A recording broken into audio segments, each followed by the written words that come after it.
Bonjour Patrick Ravilly.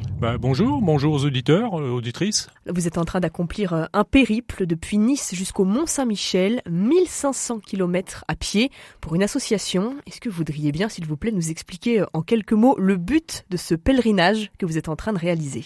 Il y a plusieurs objectifs. D'abord, un objectif physique. Donc, j'étais parti sur les pas de Sylvain Tesson et de Pierre Errand, 2 écrivains marcheurs qui ont fait le même périple. Et ensuite, à ce défi physique, j'ai greffé une petite association Honorine Lève-toi d'enfants lourdement handicapés et de Bayeux.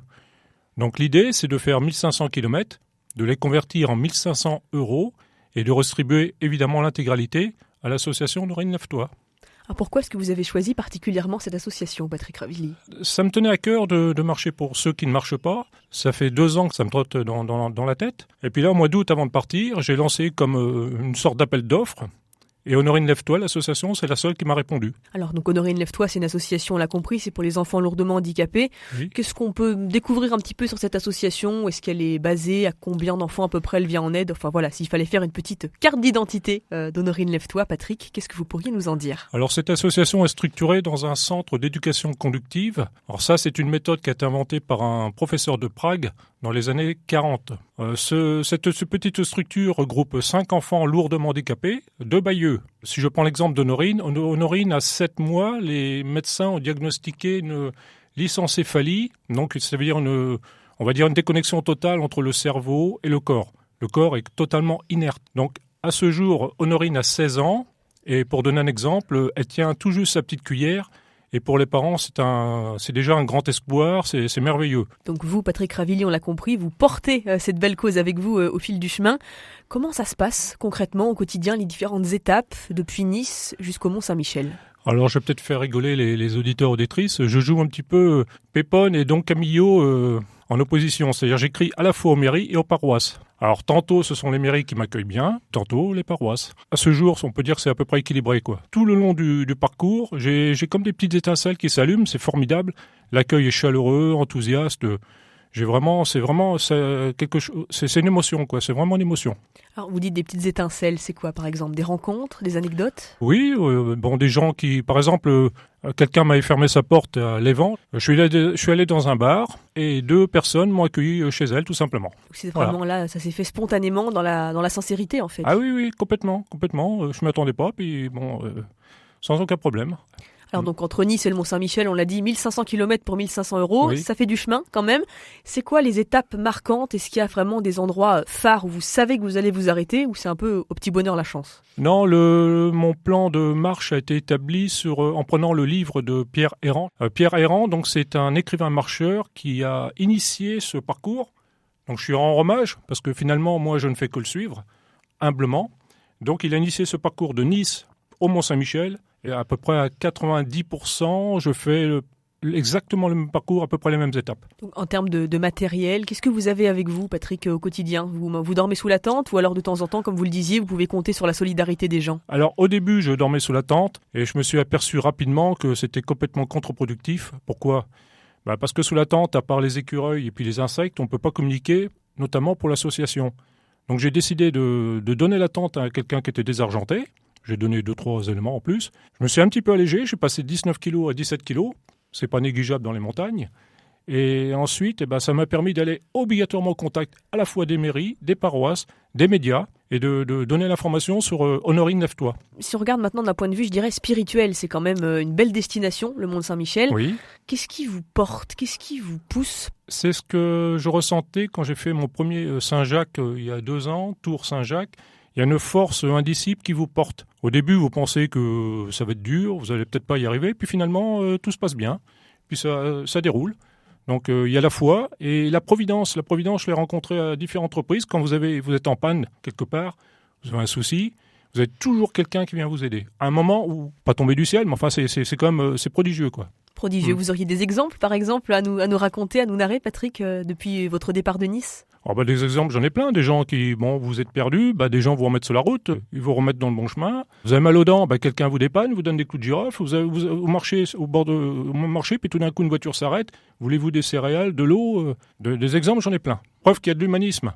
Oui, c'est ce que j'allais dire, c'est ce genre d'expérience qui, dans l'époque à laquelle on vit, en fait, c'est simplement un encouragement à l'espérance. Ah ben complètement, l'humanisme, on le rencontre, la chaleur humaine, l'écoute.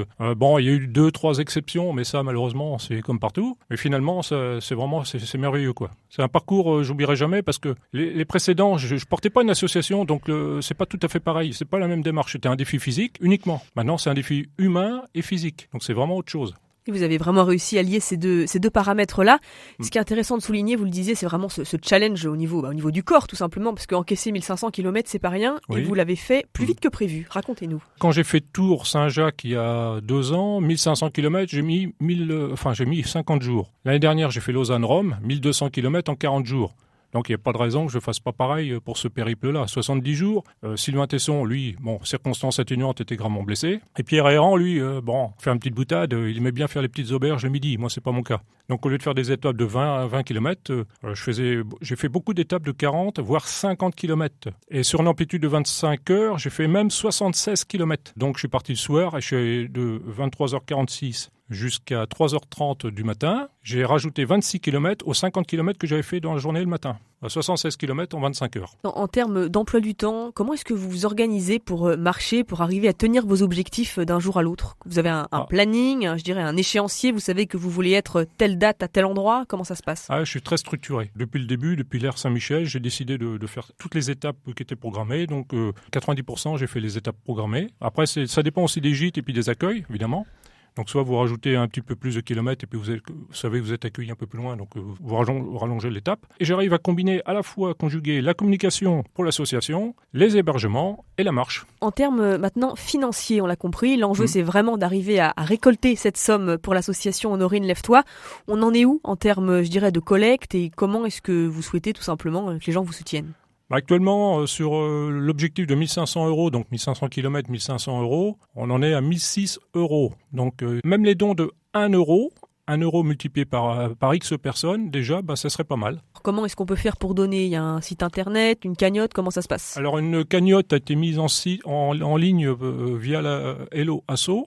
Et donc il suffit d'aller voir le site, l'association Honorine Lève-toi, soutenir Patrick, donc moi, et puis redonner par le site, via le site, donc à l'association. Je reverse intégralement, la somme est reversée intégralement à l'association, et c'est défiscalisé en plus. Bon, je sais que la conjoncture est difficile, mais 1 €, ça serait pas mal. Si multiplié par le nombre d'auditeurs, ça serait pas mal. L'objectif de cette somme de 1500 €, c'est de donner un petit peu de perspective en fin d'année pour les enfants, notamment en leur permettant d'aller faire un petit voyage, en soulageant un peu les parents. En plus, ça permettra aussi de participer aux activités extrascolaires, c'est important pour les emmener à la piscine par exemple, et puis d'aménager 2 locaux supplémentaires qui sont prêtés par la mairie de Bayeux dans sa grande mansuétude. Il faut dire aussi que la mairie de Bayeux fait quand même pas mal. Elle prête les locaux. Bon, après, pour les aménagements, le matériel, tout ça, c'est l'association qui gère. Alors là, Le Mans, le Mont-Saint-Michel, on va dire, sur l'échelle de la carte de France, c'est pas si loin que ça quand on voit que vous êtes parti de Nice. Oui. Vous êtes bientôt au terme de votre périple, Patrick Ravilly.